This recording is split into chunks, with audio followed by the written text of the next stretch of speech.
बिस्मिल्लाहिर्रहमानिर्रहीम। Chapter number 15, electromagnetic induction.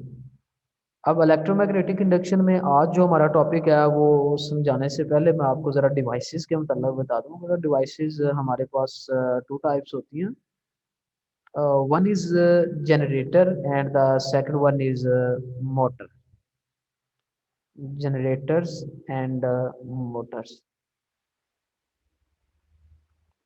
Generators किन्हें कहते हैं? The devices which converts mechanical energy into electrical energy is called generators.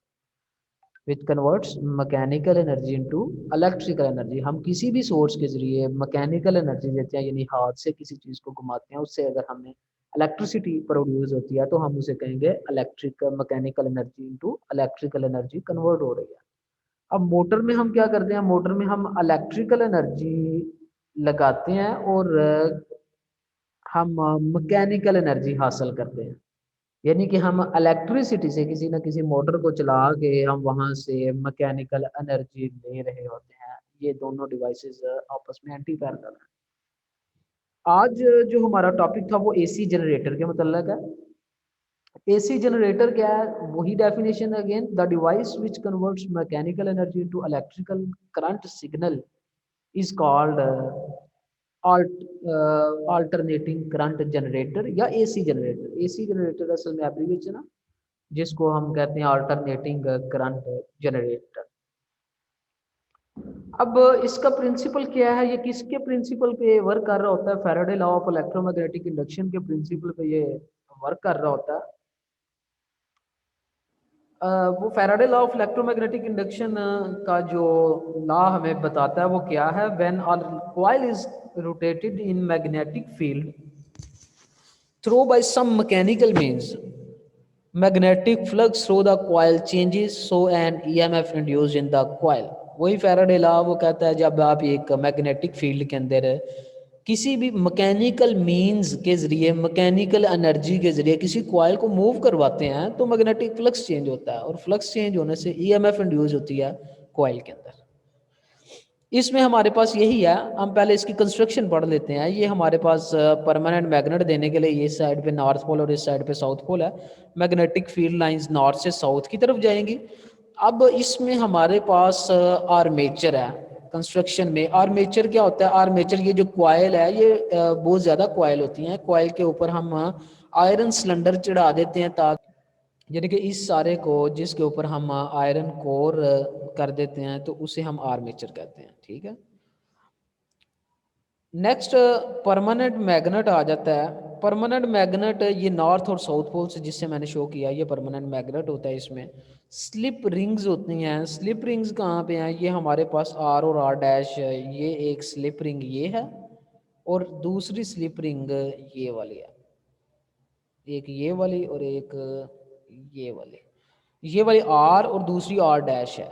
ये slip rings हैं, are और आर डैश। फिर कार्बन ब्रशेस होते हैं। कार्बन ब्रशेस इस शेप में कहाँ पे है? कार्बन ब्रशेस ये हैं। एक ब्रश ये है और एक कार्बन का ब्रश ये है। ये बी और ये बी डैश है। मैकेनिकल सोर्स, इससे हम एक मैकेनिकल सोर्स इस जगह पे आता है जिसके ज़रिए हम इस कॉइल को रोटेट कर रहे होते हैं। ठीक है।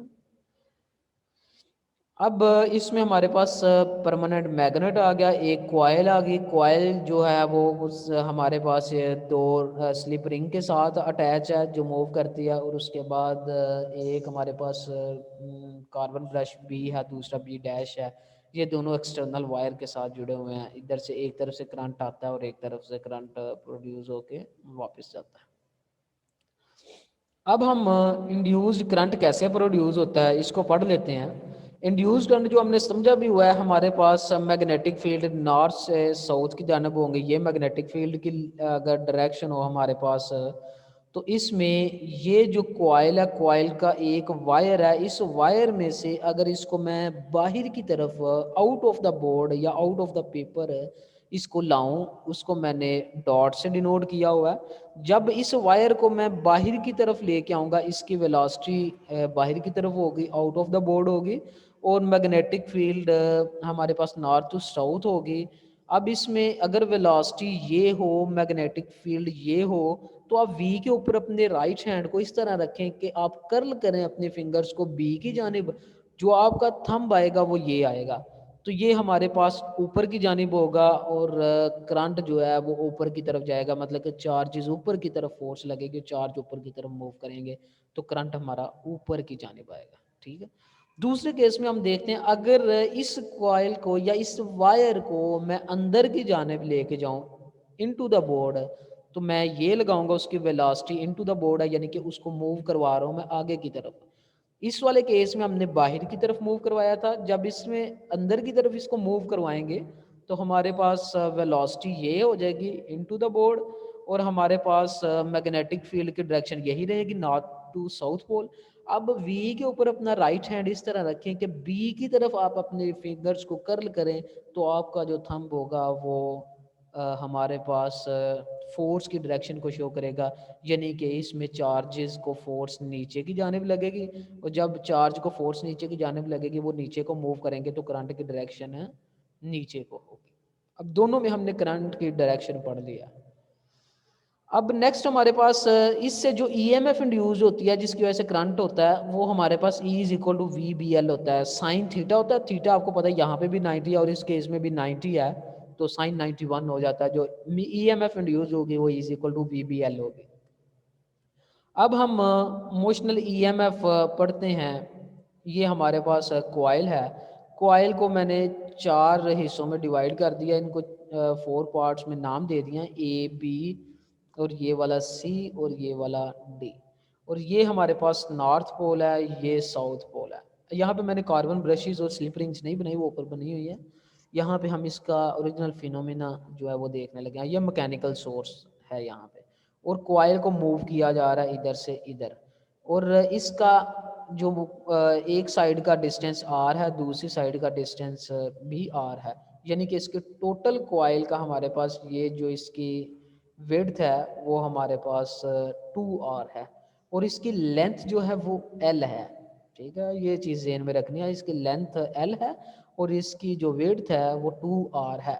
और अगर हम लेंथ को विड्थ से मतलब l को 2r से मल्टीप्लाई करें तो ये हमारे पास एरिया हो जाता है। ठीक है। अब हम देखेंगे इस कॉइल में हमारे पास 4 साइड्स हैं। एक ये ए से बी साइड है, फिर दूसरी बी से सी साइड है, फिर सी से डी साइड है, और फिर डी से ए साइड है। 4 साइड्स हो गए, A B, B C D और डी ए। अब हम पहले में देखते हैं कि हमारे पास ए से बी तक ईएमएफ जो इंड्यूस्ड होती है वो कैसी है। वो हमें मिलती है E A B is equal to V B L sine theta. Sine theta मिलती है, क्यों? क्योंकि हमारे पास थीटा 90 है। ये देखें हमारे पास हमने पढ़ा है, जब इस कॉइल को हम अंदर की तरफ इनटू द बोर्ड लेके जाएंगे, मैग्नेटिक फील्ड इस साइड पे होगी, वी के ऊपर आप रख के अपने राइट हैंड को बी की तरफ कर्ल करें तो आपके ऊपर जो थंब आएगा वो नीचे की जानिब आएगा, जो कि हमने ऊपर वाले केस में इसमें पढ़ा है, ये वाला केस।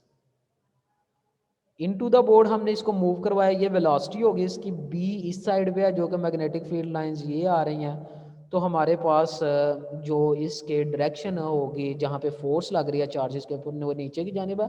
जब फोर्स नीचे को लगेगी ईएमएफ भी नीचे को इंड्यूस होगी, तो हमारे पास करंट की डायरेक्शन नीचे को होगी। ठीक है, करंट ऊपर से नीचे फ्लो कर रहा है, तो जब करंट नीचे है तो हमारे पास मैग्नेटिक फील्ड इस तरह है, तो इसमें एंगल है 90 का। ठीक है, तो हम इसको कह सकते हैं the direction of induced current is same as that of F experienced by the positive charges in the wire from top to bottom. यहाँ पे आप देखें फोर्स जो चार्ज के ऊपर लग रही है वो भी ऊपर से नीचे की जानिब है, और जो करंट है वो भी नीचे की जानिब है, तो दोनों की डायरेक्शन सेम है, टॉप टू बॉटम है। तो वो हमारे पास ये E M F E A B is equal to हो जाएगी V B L sine of theta के।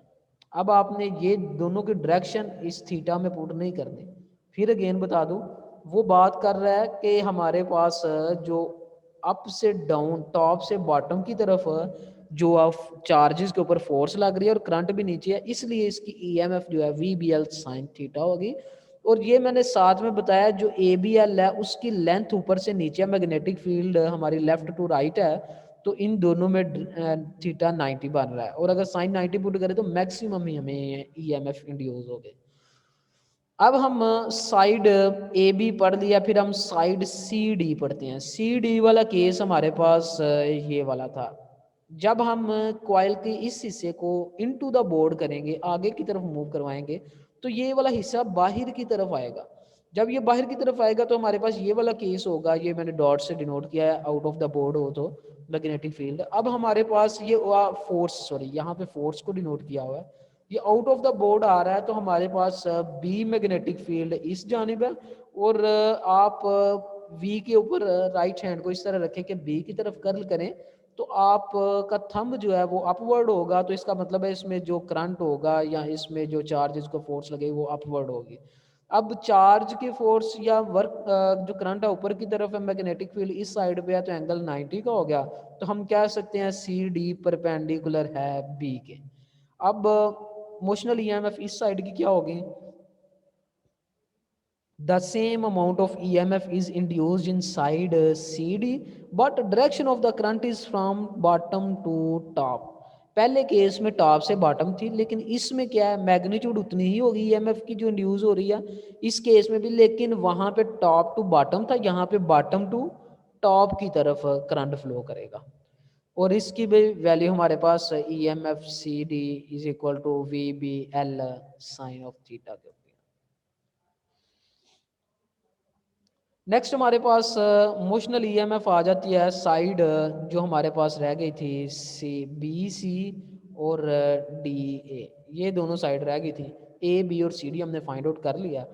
कहता था E M F induced by side B C and D A is zero because the force acting on the charges in side B C and D A is not along the wire. ये along के wire के along नहीं है। अगर force wire के along लगेगी तो charge move करेगा। जैसा कि ये हमारे पास वायर अप से डाउन थी, फोर्स भी नीचे लग रही थी, तो चार्ज नीचे को मूव करेगा, जिसकी वजह से करंट फ्लो होगा। लेकिन अगर वो हमारे पास charge wire left to right है, चार्ज के ऊपर जो फोर्स है वो अपवर्ड लग रही है, तो अपवर्ड तो उसके पास सोर्स ही नहीं है जहां पे वो मूव हो, क्योंकि वो तो बाउंड है एक वायर के अंदर। ऊपर की तरफ या नीचे की तरफ फोर्स लगेगी तो वो मूव बिल्कुल नहीं करेगा। तो इसके ऊपर हमारे पास बी से सी और डी से ए दोनों जब फोर्स लगती है वो हमारे पास मैग्नेटिक फील्ड के पैरेलल है, लेकिन हमारे पास उसके साथ नहीं आ रही। अगर इस केस में मैं एंगल के ज़रिए समझाऊँ आपको, तो बी से सी जब आएगा, मैग्नेटिक फील्ड लाइंस इस साइड पे है, और ये हमारे पास बी से सी लेंथ इस साइड पे है। इन दोनों में एंगल 180 का बनता है, और साइन 180 हमारे पास ज़ीरो होता है। साइन 180 ज़ीरो होगा तो टोटल ईएमएफ हमारे पास ज़ीरो आ जाएगी। और ऊपर वाले केस में अगर हम देखें तो डी से ए हमारे पास हो रहा है लेफ्ट टू राइट, और मैग्नेटिक फील्ड भी लेफ्ट टू राइट है, एंगल ज़ीरो होगा पैरेलल में, तो साइन ज़ीरो ज़ीरो होता है, तो टोटल ईएमएफ उसमें भी ज़ीरो हो जाएगी। ये दोनों तरीके से आप समझ लें, जैसा आपको आसान लगे। आपने अलोंग द पैरेलल या एंटी पैरेलल देखना है तो वो भी देख सकते हैं, या आप थीटा के जरिए देखना चाहते हैं तो वो भी देख सकते हैं। ठीक है। अब नेक्स्ट आ जाता है नेट ईएमएफ हमारे पास क्या होगी। नेट ईएमएफ हमारे पास ईएमएफ बराबर हो जाएगी फर्स्ट की plus second plus third plus fourth part की। अब फर्स्ट की V B L sine theta आई थी, सेकंड वाले की जीरो बी सी की, अब सी डी की V B L sine theta आई थी, और डी ए की जीरो आई थी। ये हमारे पास two V B L sine of theta हो जाएगा। अब ये थी एक कॉयल के लिए जो हमने कंसीडर की हुई है। अगर N are turns in the coil तो हमारे पास ईएमएफ हो जाएगी two N V B L sine of theta. और अब ये बॉडी रोटेट कर रही है, तो वेलोसिटी हम लीनियर वेलोसिटी को चेंज कर देंगे एंगुलर वेलोसिटी में, और हमारे पास वो formula v is equal to R omega. तो v की जगह पे आर ओमेगा पुट कर दिया। आप आर एल को इकट्ठा कर ले, ये टू को भी अंदर ले आए, टू आर एल। मैंने ऊपर आपको बताया था टू आर इसकी विड्थ है, एल इसकी लेंथ है, तो जब इन दोनों को मल्टीप्लाई करेंगे तो ये हमारे पास एरिया बन जाएगा, जो कि ये है। ये एन वैसे ही, डब्ल्यू ओमेगा वैसे ही, और बी वैसे ही, साइन थीटा वैसे ही, और टू आर एल की जगह पे एरिया ए आ जाएगा। ये हमारे पास फार्मूला बन जाएगा N A omega B sine of theta. और आपको पता थीटा हमारे पास ओमेगा टी के बराबर होता है, और इसकी जगह ओमेगा टी पुट करेंगे तो ई बराबर हो जाएगा N A omega B sine of omega T के। अब हम नेक्स्ट चलते हैं, इसका इंस्टेंटेनियस ईएमएफ, किसी एक लम्हे पे ईएमएफ कितनी होगी जब वो मैक्सिमम ईएमएफ दे, in terms of maximum EMF. हमें पता है EMF N omega A B sine of theta, इसको हम इक्वेशन नंबर 1 का नाम दे देते हैं, और इसको आप हमारे पास नवाब भी पढ़ सकते हैं, नवाब साइन थीटा। ठीक है, ई नॉट बराबर होगा ई मैक्सिमम के, कब, जब हमारे पास साइन के एंगल में, यानी साइन मैक्सिमम वैल्यू देगा। और साइन कब मैक्सिमम वैल्यू देता है, जब हमारे पास ओमेगा टी बराबर 90 होगा, साइन 90 पे 1 होता है, और ये हमारे पास एन ओमेगा ए बी आ जाएगा, और ई नॉट बराबर हो जाएगा एन ओमेगा ए बी। ये वाली वैल्यू अगर हम इस इक्वेशन नंबर 1 में पुट करें तो हमारे पास एन ओमेगा ए बी की जगह पे ई नॉट लिखा जाएगा, और ई बराबर हो जाएगा ई नॉट साइन थीटा की जगह ओमेगा टी, और ये हमारे पास फार्मूला आ जाएगा E is equal to E not sine omega T. अब हमने ओमेगा टी की जगह पे पुट कर देना है 2 पाई एफ। हम जानते हैं ओमेगा बराबर होता है 2 पाई एफ के, तो ये टी वैले ही है, ओमेगा की जगह 2 पाई एफ और टी वैसे साथ ये आ गया। और अब ये था इंड्यूस्ड ईएमएफ। हम इंड्यूस्ड करंट को देखें तो हमारे पास I is equal to E over R होता है, I is equal to V over R, और वी हमारे पास इसमें इंड्यूस्ड ईएमएफ है, ई ओवर आर हो जाएगा, और ई की जगह पे उसकी वैल्यू पुट कर दी E not sine omega T, और ये E naught over R I naught हो जाएगा, और साइन ओमेगा टी हो जाएगा। I is equal to I naught sine omega T, omega बराबर हो जाएगा 2 पाई एफ के, और ये करंट का, इंड्यूस करंट का हमारे पास जो फार्मूला आ जाएगा वो होगा I is equal to I naught sine 2 pi F T. अब हम इसकी ग्राफिकल रिप्रेजेंटेशन पढ़ते हैं। ग्राफिकल रिप्रेजेंटेशन में क्या है, अगर मैं इस कॉइल का, ये वाली कॉइल का टॉप व्यू लूँ, तो टॉप व्यू में हमें ये वाले इस साइड पे मिलेगा, ये वाला। अब इसमें इसको अगर मैं देखूं कि कॉइल हमारे पास इस तरह है, और ये जहाँ पे डॉट लगा ये सेंटर है, ठीक है, कुछ कॉइल का इस साइड पे हिस्सा है, कुछ कॉइल का इस साइड पे हिस्सा है। अब यहाँ पे ये नॉर्थ पोल है और ये साउथ पोल है, मैग्नेटिक फील्ड नॉर्थ से साउथ की जानिब जा रही है हमारे पास, तो ये हमारे पास हो जाएगा बी, नॉर्थ से साउथ। अब यहाँ पे अगर जब इसको कॉइल को रोटेट करवाएंगे तो ये वाली साइड इस साइड पे आएगी, और ये वाली आगे की तरफ जाएगी, तो इसकी वेलोसिटी की डायरेक्शन ये हो जाएगी। अब वेलोसिटी की डायरेक्शन ये है, मैग्नेटिक फील्ड भी ये है, तो हमारे पास इसमें थीटा 0 आ गया। ईएमएफ ये थी E is equal to V B L sine of theta के, करंट यहाँ से हम निकाल सकते हैं I is equal to E over R है, इसमें हमारे पास वी और बी के दरमियान थीटा 0 हो गया, तो हमने कहा जब थीटा 0 होता है, साइन 0 0, ई एम एफ 0, जब ई एम एफ 0 होगी तो करंट भी 0, तो हम कह देंगे जब थीटा 0 है करंट भी 0 है, इसलिए यहाँ पे करंट हमारे पास ये 0 है। फिर नेक्स्ट केस में जब ये घूम के इधर से रोटेट करके इधर आ जाएगी तो ये सीन बन जाएगा हमारे पास। इसमें देखें जब यहाँ से आगे मूव करने लगेगी तो इसकी वेलोसिटी जो है वो हमारे पास इधर से इस साइड पे होगी, और मैग्नेटिक फील्ड पहले इस साइड पे, इन दोनों में एंगल 90 का हो जाएगा, और when theta is equal to 90 हमारे पास या पाई/2 होगा, तो हम कहेंगे थीटा 90 या साइन 91 हो जाएगा, ईएमएफ मैक्सिमम आ जाएगी वीबीएल। और जब ईएमएफ मैक्सिमम होगी तो करंट उसके डायरेक्टली प्रोपोर्शनल है, करंट भी मैक्सिमम हो जाएगा, तो हमारे पास ये वाला पॉइंट आ जाएगा पाई/2 पे, ये वाला। थर्ड केस में जब ये रोटेट करके फिर इस साइड पे आ जाएगा, तो ये कॉइल हमारे पास मैग्नेटिक फील्ड इस साइड पे है, और जो इसमें करंट मूव कर रहे हैं वो वेलोसिटी इस साइड पे है, तो हमारे पास इसमें एंगल 180 है, तो हम कहेंगे व्हेन थीटा इज पाई/2, सॉरी 180 और पाई, तो इस वक्त जब साइन 180 हो तो साइन 180 भी 0 होता है, साइन 180 0, तो टोटल ईएमएफ 0, जब ईएमएफ 0 होगी तो करंट भी इसका 0 हो जाएगा, तो हमारे पास I will be equal to 0 के, और इस जगह पे हम ये वाला पॉइंट लगाएंगे। उसके बाद जब ये मूव करके फिर इधर आ जाएगी, तो इधर आएगी तो हमारे पास ये वी नीचे की जानिब होगा, ये इस तरह नीचे की जानिब आएगी ये वाले कॉइल, और मैग्नेटिक फील्ड इस साइड पे है, फिर एंगल 90 का हो गया इनमें, तो हमारे पास या 360 का अगर हम टोटल यहाँ से एक्स एक्सिस से इसको नोट करें तो ये 270 का हो जाएगा, थीटा इज इक्वल टू 273 पाई/2। जब साइन 270 करें तो वो हमारे पास -1 आता है, और EMF बराबर हो जाएगी माइनस VBL, और ई की जगह पे ई की वैल्यू पुट करेंगे, करंट भी माइनस मैक्सिमम होगा।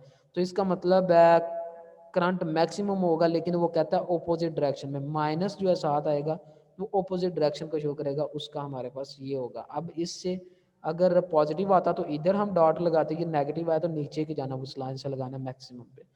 उसके बाद इस केस में जब यहाँ पे आ जाएगा तो यहाँ पे आके बॉडी इस तरफ कॉइल रोटेट करेगी, मैग्नेटिक फील्ड भी इस साइड पे है, एंगल हमारे पास टोटल घूम के सर्कल में राउंड में 360 हो जाएगा।